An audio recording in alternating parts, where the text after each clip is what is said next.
on the side of the highway where you could like take a rest if you gotta get tired or gotta pull over. So she pulls over and she like to the one of I think it was white boy who asked her if she enjoyed her crabs. So she told him get out.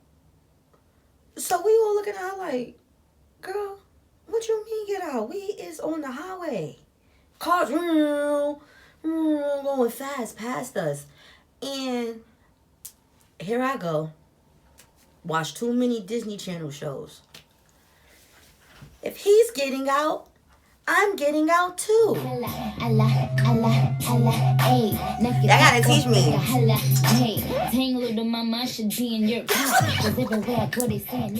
What's up, y'all? It's Kitty Couture. That's Kittie Kotore. Ain't no you, because it's always been just me, and that's on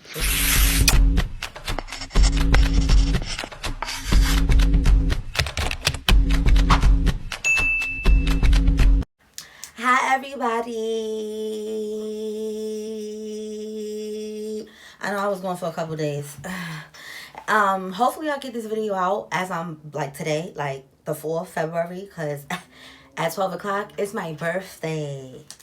Woo! Yes, 31 years on this planet. Okay, so I am going to do a story time, because that's what I do. About me being in foster care. And I don't know if I said it in the last story time, because I be having to set the scenery, I feel like to put y'all in, you know. Okay, so for those that don't know, yeah, I grew up in foster care. How old was I when I went in foster care? 11. Yeah, I was 11. A family member put me in foster care, whatever. Yeah, and it's just like that. Like, I was misbehaving. My grandmother had just passed away. I wanted to be outside in the streets, and they didn't want to risk they self and they situation, so they put me in foster care. I'm not mad at them. It is what it is. It built me for who I am today, so thank you for putting me in foster care. Okay, so foster care is really not a game, though. I'm not even gonna lie. Like, the stuff that you go through in foster care is like unbelievable. Okay, so this specific time, I'm gonna and I got snacks, but it's fruit. Matter of fact, let me, you know.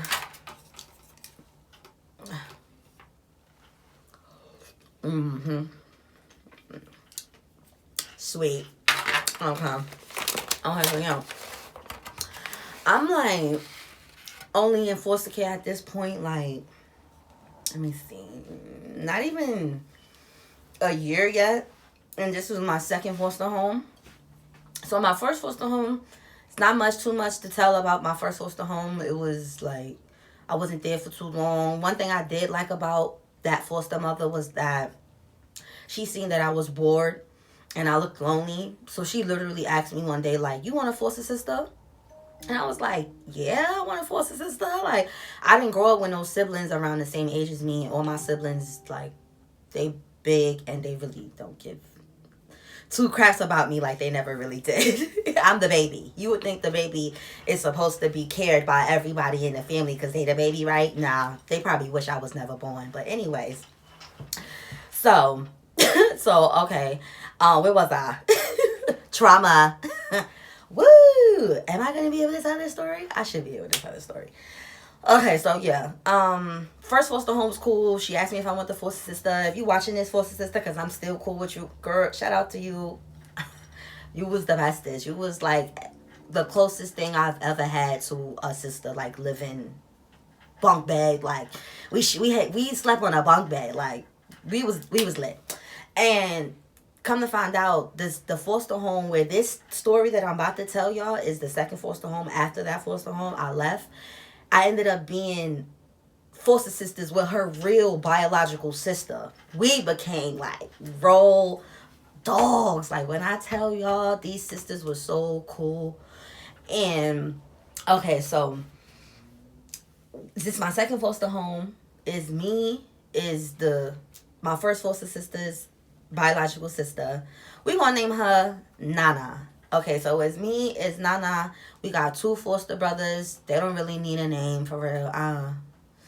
One of them tried to sleep with me, and he was like 17, and he wanted me to cut school one day, and he showed me his thing. I remember it was,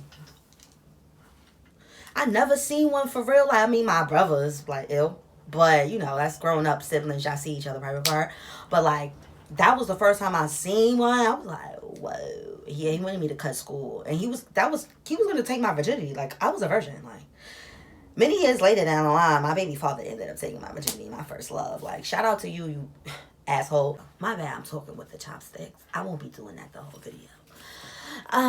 Okay, so yeah, foster home ended up being foster sisters. Biological with my first foster sister, right? Her biological sister. We mad cool, mad cool.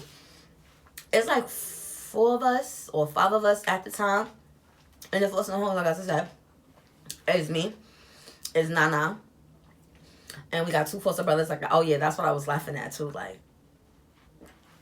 yeah, he tried to do that to me. Okay, so our foster parent was, a lot of foster parents is West Indian. I don't know why in the system the West Indian parents be the first ones to like want to be foster parents, and they be foster parents to like 6 kids, like no cap. So, oh yes, you know. If y'all don't like the fact that I be smacking, because I ain't seen no comments in the, like, you know, because that's how I eat. Like, that's just what it is. Okay, so yeah. Who chopped this? Why is chopped like that? What the other half of it? I'm not eating that. I'm weird like that. Okay, so yeah, so it's 4 or 5 of us at the time or whatever. We like 11, like I said, second foster home, whatever. So, the foster parent was West Indian. Like I said, I don't know why all the foster parents ended up being West Indian. Like in my life, like my entire life, every single foster parent I ever had was a West Indian. Like except for the last one, she was hood. She was from the Bronx.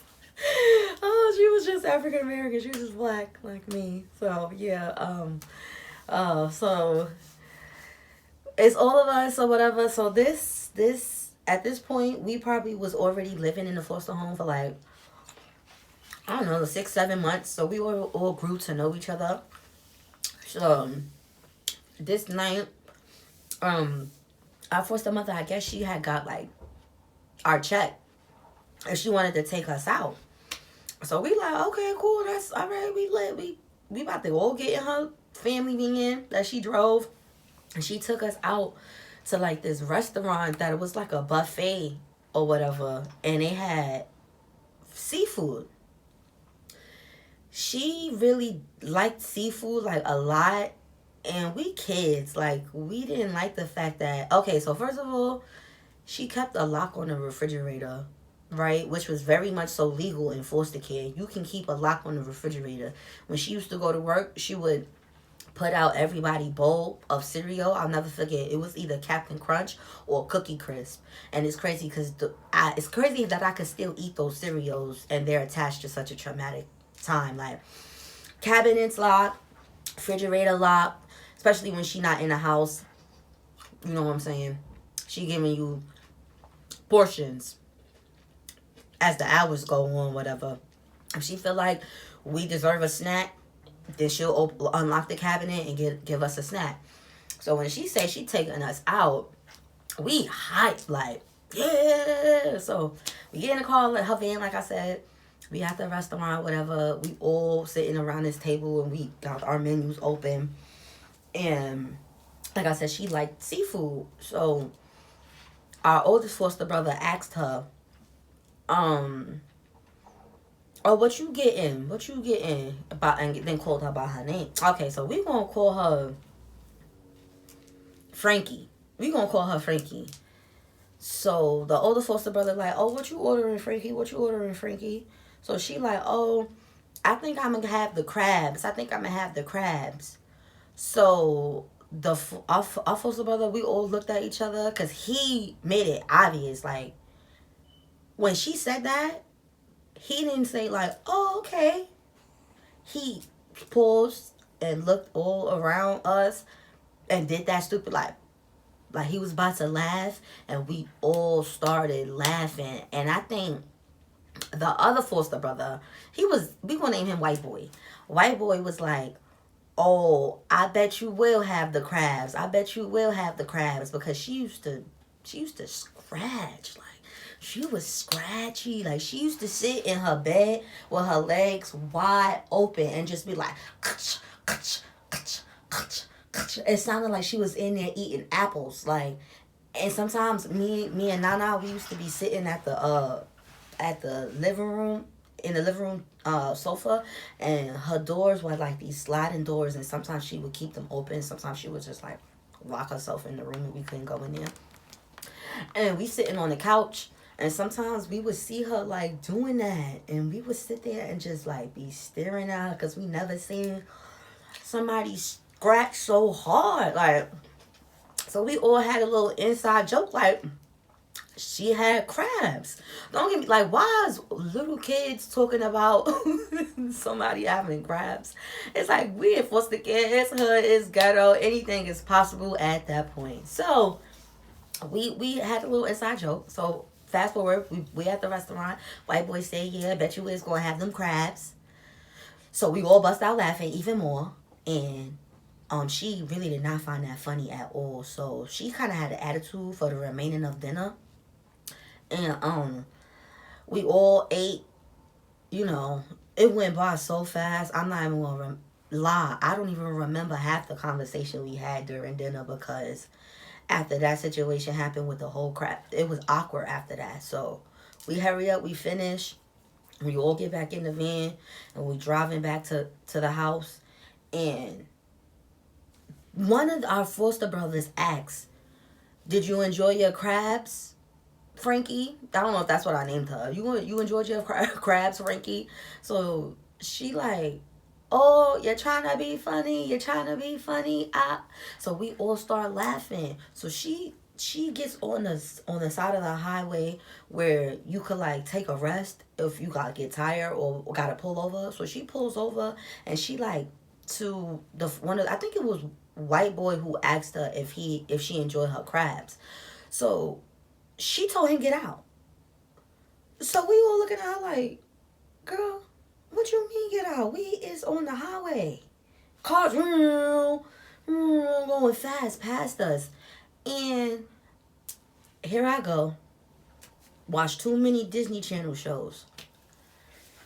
If he's getting out, I'm getting out too. Here, nah. If she getting out, I'm getting out.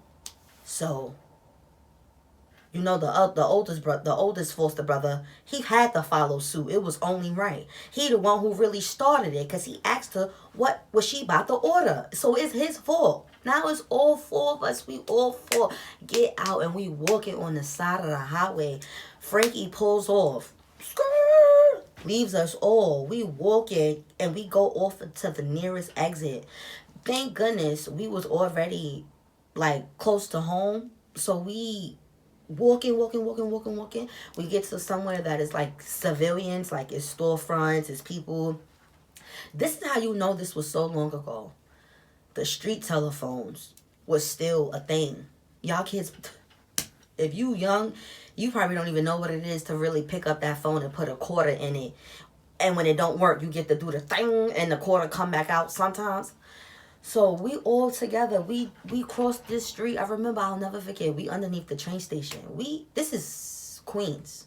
A lot of stuff happened to me in Queens. So we walk underneath the train station. We go to use the payphone. I put in the quarter. One of us had a quarter because I know I probably didn't have no quarter. So I call my sibling, my oldest sibling that I don't talk to her or whatever. But yeah, that was the one who used to sit on me. I don't know if I said anything about, I had a sister that used to sit on me, and that's why I think my back is messed up. So I'll call her, and she was like always on some like ride or die, ready to like hurt a foster parent, real full of drama. It was drama, okay? It wasn't because, oh, she loved me, oh, I wish I had somebody to, that was nice that I had somebody to call. Don't get me wrong, I appreciate it. But when the person they lives for drama, it's never no problem for them to drop something at a dime, and just come flying right to the drama. So I'm like, yeah, Frankie kicked us out. We said this joke about her and crabs, and she got mad and she kicked us out on the highway. I ain't tell the story about how she only was planning on kicking one of us out, and I opened my mouth up and said, "Oh, if you're gonna kick him out, you gotta kick us out or me out." Uh, I mean, when you in foster care, and it's that many of y'all don't have no choice but to look out for each other and stick together. So I don't know where it's like I was born with that because I didn't grow up with my siblings like, oh, we stick together. The sister that the siblings used to sit on me, she wanted my ex best friend to beat me up so many times growing up. Like I didn't do nothing wrong. I was just living, breathing air. And she wanted my ex best friend. She not my friend no more. She wanted her to beat me up. So we hang up the phone, thong, right? We close. We see this area before. It's nighttime though. Mind you, we don't be running the streets. Like we wasn't them type of foster kids to just be outside in the middle of the night. Like we was on lockdown. Like I said, chains is on the refrigerator. Like you better be inside to eat or you not eating. Okay? So we realize where we at. We walk. Why did we make it to the house before Frankie made it to the house? How we got in the house, that the door was open, I don't know. But by the grace of, I don't know, the creator or the devil. Because what we did when we got into that house, what we did when we got into that house, we realized she wasn't in there. We smashed everything. Took some type of tool, banged on the lock on her room. That was definitely closed. Her room door was locked. She made sure of that. But the front door to the house and was unlocked. So we banged the thing. Boom. We get into her room. We grabbed the house phone. She kept the house phone in her room. We grabbed the house phone. I think I called my sister again. We inside. We made it inside. She not here. Now, white boy and my other foster brother, I don't even know what I named him. Whatever. So they go get a pot. And they write in the pot. Well, yeah, they write in the pot a middle finger and said F you Frankie or whatever, and pissed in the pot and put it in the drawer. We doing all this within 25 to 30 minutes. I don't know where this woman was, but she was gone long enough for us to do what we did to that place. Like we tore it up, okay? Because we was upset. Like at the end of the day, miss, you was already mistreating us. You don't care about us. We nothing but a check. And if you grow up in foster care, if you know anybody in foster care, you heard the stories. You nothing but state property.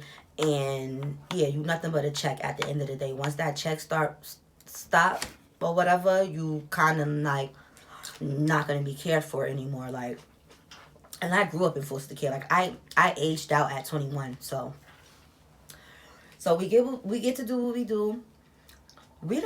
I don't think we pack anything or anything like that. But we do leave. We all go our separate ways. I was fortunate enough to be cool with Nana. And remember I told you her biological sister was my first foster sister. So I didn't have nowhere to go to on the weekends. Like home. Because in foster care you could go home on the weekends and come back home. So they welcomed me, birthday parties, cookout. I'm spending the night. We chilling at Nana and my first foster sister's house. So we escape. We tell Nana mother everything that happened. I think I let her use the house phone after me. We tell her we coming. We stayed there overnight. And the next day, I think she drove us to the foster care building. And Frankie ended up having to pack all of our stuff. When I tell you, that was the first experience ever where I had to restart my life and I didn't have anything. Like, she packed Nana stuff with my stuff and my stuff with Nana stuff. And I remember being like, oh my, like skin tight, like this shirt is not mine, but I have no choice but to wear it. And the next foster home, I told everything that happened, and they ended up taking me shopping, and I got some stuff that actually fit me. But karma did set in on Frankie because we all told the story to the agency, to the foster care agency, and she lost her license. She was not a foster parent no more. And my mother, rest her soul, she really fought hard to get me out of those situations. She got herself clean and got me out of foster care, but I ended up running away. And that's another story. So, no, she got me out. She got me out of all them situations. My mother got herself clean and got me out of foster care. She really did her big one. I'm not even gonna lie. Yeah, for those that don't know, my mom passed away like 2 years ago. Well, going on almost 3 years now. So, yeah, Frankie lost her certificate. She wasn't able to get no more foster kids. And, yeah, that was pretty much it. I ain't hearing nothing about her no more, having no more foster kids or nothing like that. So, if you in foster care, or if you was in foster care, if you know anybody in foster care, leave some comments below. I'm always open to hear people's moments that might be similar to mine's. Like, this is always going to be a very vulnerable channel. I don't care about judgment. I don't care about really what anybody say about me. I'm an open book. Like, when I was younger in foster care, I used to try to lie, and I felt like lying was too much. And then I just started telling the truth. Like, oh, why you late? Because I wanted to be. Go to your room. Well, all right. At least I didn't sit here and lie. One of my foster mothers that ended up being real cool. I'll never forget, her name is Miss Peterson. And boy, oh boy, that woman, yo. She took a lot of stress off of my back and stuff like that. Like, I probably had a good, out of 15 probably foster homes, I probably had a good five foster parents that actually cared about me. Like, I remember having my first Christmas in foster care, like my first real, because I grew up Jehovah's Witness. My grandmother was Jehovah's Witness, so I didn't have no birthdays, no Christmases, no nothing. So, yeah, foster care had its ups and downs for sure, but victory definitely ended up being ours at the end of the day, because like I said, she didn't get to have no more foster kids because she didn't deserve them. So, yeah, that's pretty much it for this story time. I'm sorry if my story times be all over the place, but it be real, it be raw, it be uncut. And yeah, that's just pretty much how that happens. I'll be dropping some more crazy foster care time stories. Story time. Foster care story time stories. Oh, my birthday is at 12 o'clock. Okay, I really hope I'm able to post this tonight, which means I'm going to have to go outside because your girl don't got no Wi-Fi right now. Oh, yeah, I be leaving. I be having to go outside just to post content. So I can't just post content and just sit in my bed like, post while I pose. No. So, all right, y'all. Don't forget to like, comment, subscribe. I love you guys. Yeah. Yeah, that was pretty much it. I gotta go walk my cat. Bye.